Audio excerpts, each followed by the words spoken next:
കൂട്ടുകാരെ, എല്ലാവർക്കും ചൈതന്യ ചെയ്തു കാർട്ടൂണിലേക്ക് സ്വാഗതം.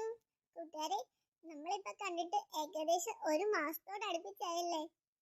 കുറച്ച് തിരക്കുകളും ഞാനിപ്പോ ഒരു ഫാഷൻ ഡിസൈനിന്റെ കോഴ്സ് ചെയ്യുന്നുണ്ടായിരുന്നു. അതൊക്കെ കൊണ്ടിട്ട് എനിക്ക് വീഡിയോ അപ്ലോഡ് ചെയ്യാൻ പറ്റാതിരുന്നത് കൊണ്ടാട്ടോ. ഫാഷൻ ഡിസൈനിങ്ങിന്റെ കോഴ്സും പിന്നെ ഞാൻ ഡ്രൈവിംഗ് പഠിക്കാൻ ചേർന്നായിരുന്നു. അതെല്ലാം കൂടിയായിട്ട് ഫുൾ ബിസി ആയിപ്പോയി. അതുകൊണ്ട് എനിക്ക് വീഡിയോസ് ഒന്നും അപ്ലോഡ് ചെയ്യാൻ പറ്റാതിരുന്നത് കൊണ്ടാണ് കേട്ടോ. ഇനി ഞാൻ പരമാവധി റെഗുലർലി വീഡിയോ അപ്ലോഡ് ചെയ്യാൻ നോക്കാട്ടോ കൂട്ടുകാരെ. നിങ്ങൾ എനിക്ക് ഇതുവരെ തന്ന സപ്പോർട്ട് തുടർന്നും ഉണ്ടാവുമെന്ന് ഞാൻ പ്രതീക്ഷിക്കുന്നു. എന്നാൽ നമുക്ക് വീഡിയോയിലോട്ട് പോയാലോ കൂട്ടുകാരെ. മുത്തശ്ശി, എന്തായാലും മുത്തശ്ശി വന്നത് ഒത്തിരി നന്നായിട്ടോ. മുത്തശ്ശിയുടെ കഥകളൊക്കെ കേൾക്കാഞ്ഞിട്ട് ഞങ്ങൾക്ക് എന്ത് സങ്കടമായിരുന്നു അറിയോ. മുത്തശ്ശി ഉള്ളപ്പോ ഒത്തിരി നല്ല നല്ല കഥകൾ കേൾക്കാലോ. ഞങ്ങൾക്ക് മാത്രമല്ല, ഞങ്ങളുടെ കൂട്ടുകാർക്കും കേൾക്കായിരുന്നു.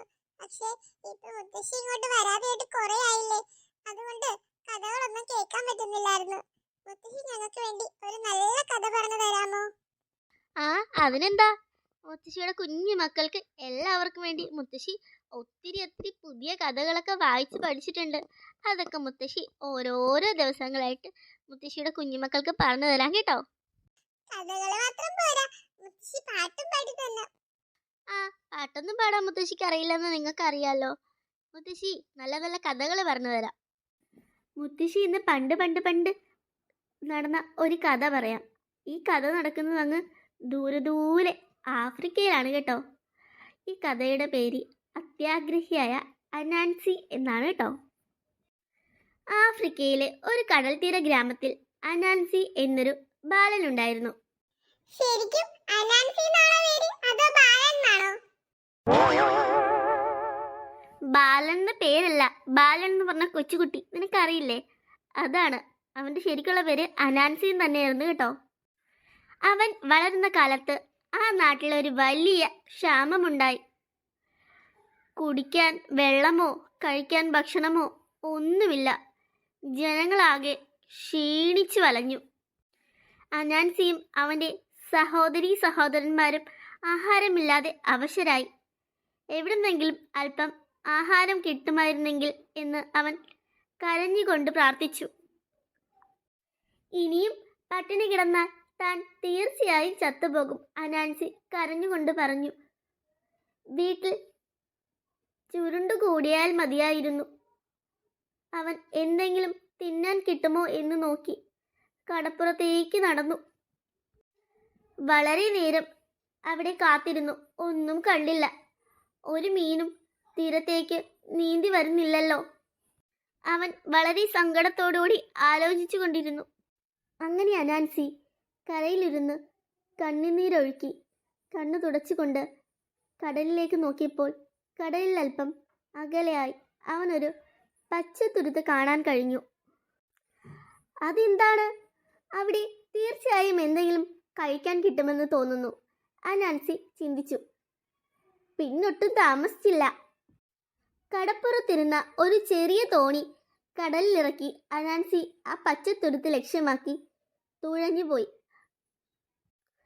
അങ്ങ് അകലെയായി അലകളിൽ മുങ്ങിയും പൊങ്ങിയും തോണി പച്ചത്തുരുത്തിലെത്തി. തോണിയിൽ നിന്നിറങ്ങിയ അനാൻസി ഒരു വലിയ മരത്തിനടുത്തേക്ക് മെല്ലെ നടന്നു. വളരെയധികം ഉയരമുള്ള ഒരു മരമായിരുന്നു അത്. അതിൽ നിറയെ പഴങ്ങളുണ്ടായിരുന്നു. ആ മരത്തിൽ കയറി പഴങ്ങൾ പറിച്ചു തിന്നാൻ അനാൻസി ശ്രമിച്ചു. പക്ഷേ ഒരു പഴവും അവൻ്റെ കയ്യിൽ കിട്ടിയില്ല. അത്രയ്ക്ക് എളുപ്പമായിരുന്നില്ല അത് കഴിക്കാൻ. അവൻ അതിനായി പലതവണ ശ്രമിച്ചു, പക്ഷേ അത് സാധിച്ചില്ല. പഴങ്ങൾ കൈകളിൽ നിന്നും തെന്നി മാറി.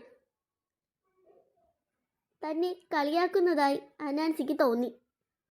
അനാൻസി ഉടനെ പറഞ്ഞു, പഴങ്ങളെ കളിയാക്കണ്ട, നിങ്ങളെ ഞാൻ പറിച്ചെടുക്കും, നോക്കിക്കോ, അവൻ പറഞ്ഞു. അങ്ങനെ അവൻ പഴങ്ങൾ പറിക്കാനുള്ള ശ്രമം അവൻ തുടർന്നുകൊണ്ടിരുന്നു. അവസാനം അവന് ഒരെണ്ണം കിട്ടി. അവൻ സന്തോഷത്തോടെ തുള്ളിച്ചാടി ആ പഴം അവൻ. പക്ഷേ കഷ്ടപ്പാടൊന്നുമല്ലാതെ എന്തു പറയേണ്ടു, അത് കടലിലാണ് ചെന്ന് വീണത്. അവൻ സങ്കടം വന്നു.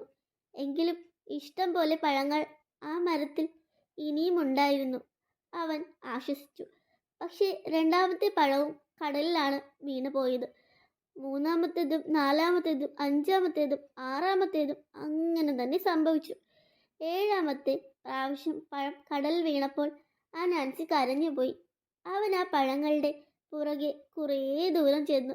പക്ഷേ അവയെ കാറ്റ് ഒഴുക്കിക്കൊണ്ടു പോകുമായിരുന്നു. അതുകൊണ്ട് അനാൻസിക്ക് ഒത്തിരി സങ്കടമായി. ആ പഴങ്ങൾ ഇനി മടക്കി കിട്ടില്ല എന്ന് അവന് ബോധ്യമായി. പിന്നീട് അവൻ ആ തുരുത്തിലുള്ള ഒരു കാട്ടിലേക്ക് പോയി. അതിൻ്റെ നടുക്ക് അവൻ ഒരു കൊച്ചു കുടിൽ കണ്ടു. കുടിലിൻ്റെ അടുത്തേക്ക് അനാൻസി ചെന്നു. അവൻ അവിടെ നിൽക്കുമ്പോൾ കുടിലിൻ്റെ അകത്തു നിന്ന് ഒരു അപ്പൂപ്പൻ ഇറങ്ങി വന്നു. അദ്ദേഹം ചോദിച്ചു, മകനെ, നിനക്ക് എന്ത് വേണം? പേടിക്കണ്ട, എന്ത് വേണമെങ്കിലും ചോദിച്ചു കൊള്ളൂ. അവൻ്റെ വരവിൻ്റെ ഉദ്ദേശം അപ്പൂപ്പനോട് വിവരിച്ചു. അപ്പൂപ്പ, ഞങ്ങളുടെ നാട്ടിൽ വലിയ ക്ഷാമമാണ്. ആർക്കും ഒന്നും തിന്നാൻ കിട്ടുന്നില്ല. ഞങ്ങളുടെ ആളുകളെല്ലാം പട്ടിണി കിടന്ന് മരിക്കാറായി. ഈ പച്ചത്തുരുത്ത് കണ്ട് ഞാൻ തോണിയിൽ കയറി ഇവിടേക്ക് വന്നു.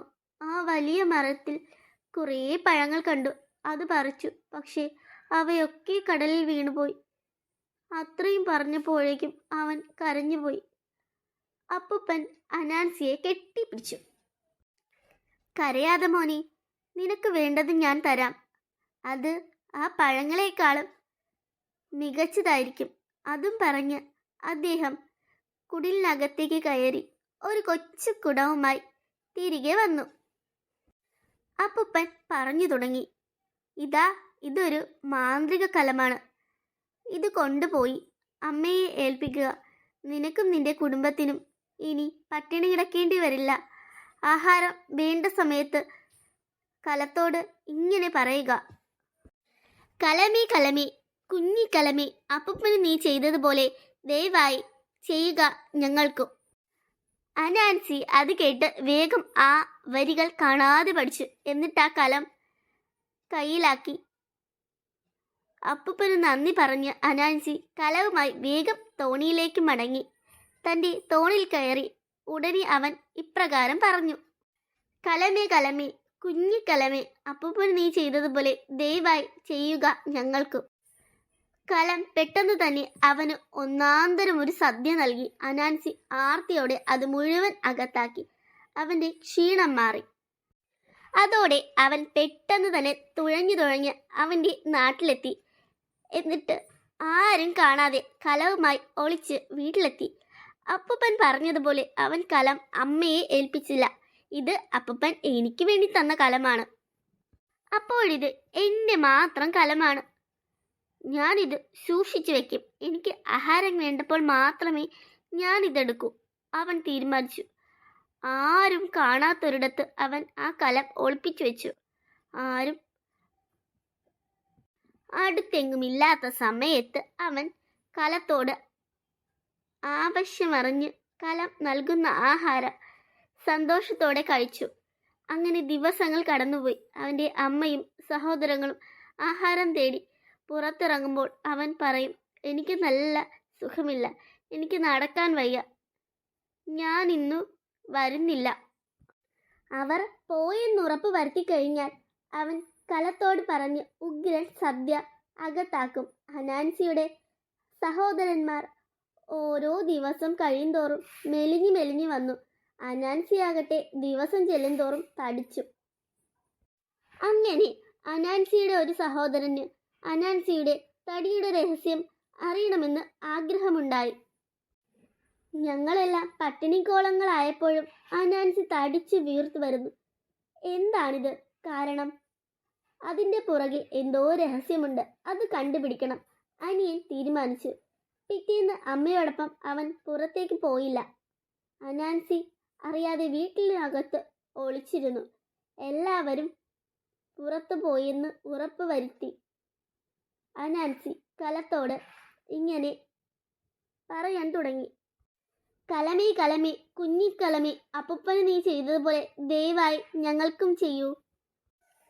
കലം പതിവ് പോലെ അവന് ആഹാരം നൽകി. അനിയൻ ഇതെല്ലാം കണ്ട് അത്ഭുതപ്പെട്ടു. അവന് അനാൻസിയുടെ തടിയുടെ രഹസ്യം മനസ്സിലായി. അമ്മ വന്നപ്പോൾ അനിയൻ ഈ വിവരമെല്ലാം പറഞ്ഞു. അത് കേട്ടപ്പോൾ അവർക്ക് കണ്ണീരടക്കാനായില്ല. തന്റെ മകൻ ഇത്രയ്ക്ക് നീചനായിരുന്നു എന്ന് ഓർത്ത് അവർ പൊട്ടിക്കരഞ്ഞു. അടുത്ത ദിവസം അവർ അനാൻസിയോട് കർശനമായി പറഞ്ഞു, ഇന്ന് അനിയന്മാരോടും അനിയത്തിമാരോടും ഒപ്പം നീ തീർച്ചയായും ആഹാരം അന്വേഷിക്കണം. എനിക്ക് നല്ല സുഖമില്ല, അതുകൊണ്ട് ഞാൻ ഇവിടെ ഇരിക്കാൻ പോകുകയാണ്. അവർ പുറത്തേക്ക് പോയപ്പോൾ അനാൻസിയുടെ അമ്മ കലമെടുത്ത് ആഹാരം നൽകാൻ ആവശ്യപ്പെട്ടു. കലം ഇഷ്ടം പോലെ ആഹാരം നൽകി. അവർക്ക് വലിയ സന്തോഷമായി. മക്കൾ വരുമ്പോൾ വയറ് നിറയെ വിളമ്പണമെന്നായിരുന്നു. അവരുടെ സന്തോഷമോർത്ത് അമ്മ ആനന്ദിച്ചു. അനാൻസിയും സഹോദരങ്ങളും മടങ്ങി വന്നു. അമ്മ അവർക്ക് ഇഷ്ടം പോലെ ആഹാരം നൽകി. അനാൻസി പക്ഷെ ഒന്നും കഴിച്ചില്ല. അവൻ പറഞ്ഞു, എനിക്ക് നല്ല സുഖമില്ല, ഞാൻ കിടക്കാൻ പോകുകയാണ്. കിടക്കാൻ പോകുന്നതിന് പകരം കലം വെച്ചിരിക്കുന്ന സ്ഥലത്തേക്ക് പോയത്. പക്ഷേ കലം അവിടെ കണ്ടില്ല. പിറ്റേന്ന് അനാൻസിയുടെ അമ്മ കലവുമായി അങ്ങാടിയിലേക്ക് പോയി. അവർ അവിടെ കലം വെച്ചിട്ട് ഒരു കൊച്ചു വടിയെടുത്തു. കലത്തിനോട് ഒരുപാട് അടി കൊടുത്തു. കാഴ്ച കാണാൻ ആളുകൾ ചുറ്റും കൂടി. എന്നിട്ട് കലമേ കലമേ, കുഞ്ഞിക്കലമേ, അപ്പൂപ്പന് നീ ചെയ്തതുപോലെ ദയവായി ചെയ്യുക ഞങ്ങൾക്കും എന്ന് പറഞ്ഞു. കലം ഇഷ്ടം പോലെ ഭക്ഷണം നൽകി. ആ ഭക്ഷണം നാട്ടുകാരായ പാവങ്ങൾക്ക് നൽകി. അവർ പലതവണ ആഹാരം ആവശ്യപ്പെട്ടു. ആ ഭക്ഷണമാകെ പാവങ്ങൾക്ക് കൊടുത്തു. അവർ അവരെ തൃപ്തിപ്പെടുത്തി. ഇതറിഞ്ഞ അനാൻസിക്ക് അരിശം വന്നു. ആ കലം നാട്ടുകാരുടേതായി. പച്ചത്തുരുത്തിലെ കാട്ടിലുള്ള അപ്പൂപ്പനോട് വിവരം പറയാൻ അവൻ തീരുമാനിച്ചു. അവൻ അതിനായി തോണിയിൽ കയറി പച്ചത്തുരുത്തിലേക്ക് തിരിച്ചു. തനിക്ക് അപ്പൂപ്പൻ തരുന്ന പുതിയ കലത്തെയും സ്വപ്നം കണ്ടുകൊണ്ടാണ് അവൻ തോണി തുഴഞ്ഞത്. കാടിന്റെ നടുവിലെ കുടിലിന്റെ മുന്നിലെത്തി അവൻ അപ്പൂപ്പനെ വിളിച്ചു. ഇറങ്ങി വന്ന അപ്പൂപ്പനോട് അവൻ വിവരങ്ങളെല്ലാം പറഞ്ഞു. അവർ പറഞ്ഞതെല്ലാം അപ്പൂപ്പൻ ശ്രദ്ധിച്ചു കേട്ടു. എന്നിട്ട് പറഞ്ഞു, എൻ്റെ കൈവശം ഇനി കലമൊന്നും തരാനില്ല മോനെ, പക്ഷേ ഞാനൊരു വടി തരാം. അതിനോട് മുമ്പേ പറഞ്ഞതുപോലെ പറയുക, കലമേ കലമേ എന്നതിനു പകരം വടിയെ വടിയെ എന്നു മാറ്റി പറയുക. അനാൻസി വടിയുമെടുത്ത് തോണിയിൽ കയറി. ഒരു നിമിഷം പോലും കാത്തിരിക്കാതെ അവൻ വടിയോട് പറഞ്ഞു, വടിയെ വടിയെ, അപ്പൂപ്പന് നീ ചെയ്തതുപോലെ ദയവായി ചെയ്യുക ഞങ്ങൾക്കും. വടി അടി തുടങ്ങി. ദേഹം മുഴുവൻ അടികൊണ്ട് തടിച്ചു പൊന്തി. അനാൻസിക്ക് എന്ത് ചെയ്യണമെന്ന് അറിയാൻ കഴിഞ്ഞില്ല. അവൻ തോണിയിൽ നിന്നും വടിയും ഉപേക്ഷിച്ച് കടലിലേക്ക് എടുത്തു ചാടി. അവന് പിന്നീട് എങ്ങനെയെങ്കിലും രക്ഷപ്പെടാനുള്ള തത്രപ്പാടിലായി. പിന്നീട് കഴിയാവുന്ന വേഗത്തിൽ നീന്തി കരപറ്റി. ഉച്ചത്തിൽ നിലവിളിച്ചുകൊണ്ട് അവൻ വീട്ടിലേക്ക് ചെന്ന് കയറി. വടിയുടെ കഥ അനാൻസി ആരോടും പറഞ്ഞില്ല. പക്ഷേ അവന് നല്ലൊരു പാഠം പഠിപ്പിച്ചു. അനാൻസി ഇപ്പോൾ എന്ത് കിട്ടിയാലും അവൻ്റെ അനിയന്മാർക്കും അനിയത്തിമാർക്കും പങ്കുവെച്ച് കൊടുക്കും. അതോടെ അമ്മ പ്രിയപ്പെട്ട മകനായി മാറി അനാൻസി. നല്ല കഥയാ. ഇതുകൊണ്ടാണല്ലേ അമ്മ പറയുന്നത് എന്ത് ഭക്ഷണം കിട്ടിയാലും അത് ഷെയർ ചെയ്ത് കഴിക്കണമെന്ന്.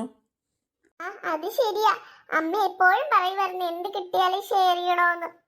ഇപ്പൊ മനസ്സിലായി, അനാൻസിയെ പോലെ ആയിക്കഴിഞ്ഞാ നമുക്കും ഇതുപോലെ എന്തെങ്കിലുമൊക്കെ സംഭവിക്കുമെന്ന്. ഞാൻ ഒരിക്കലും അനാൻസിയെ പോലെ ആവില്ല. ഞാനും അനാൻസിയെ പോലെ ആവില്ല. ഒരു മിഠായി കഷ്ണം കിട്ടിയാൽ പോലും ഞാനതിന്റെ അടുത്ത് നിൽക്കുന്ന എല്ലാവർക്കും കൊടുത്തിട്ടേ കഴിക്കൂ. അങ്ങനെ ആയിരിക്കണം നല്ല കുട്ടികള്. കൂട്ടുകാരെ, നിങ്ങൾക്ക് ഇന്നത്തെ കഥയുടെ ഗുണപാഠം മനസ്സിലായെന്ന് ഞാൻ വിശ്വസിക്കുന്നു. നിങ്ങൾക്ക് ഒരു മിഠായി കഷ്ണം കിട്ടിയാൽ പോലും നിങ്ങൾ നിങ്ങളുടെ അടുത്ത് നിൽക്കുന്നവർക്ക് അത് വീതിച്ചു കൊടുത്തിട്ട് വേണം കഴിക്കാൻ.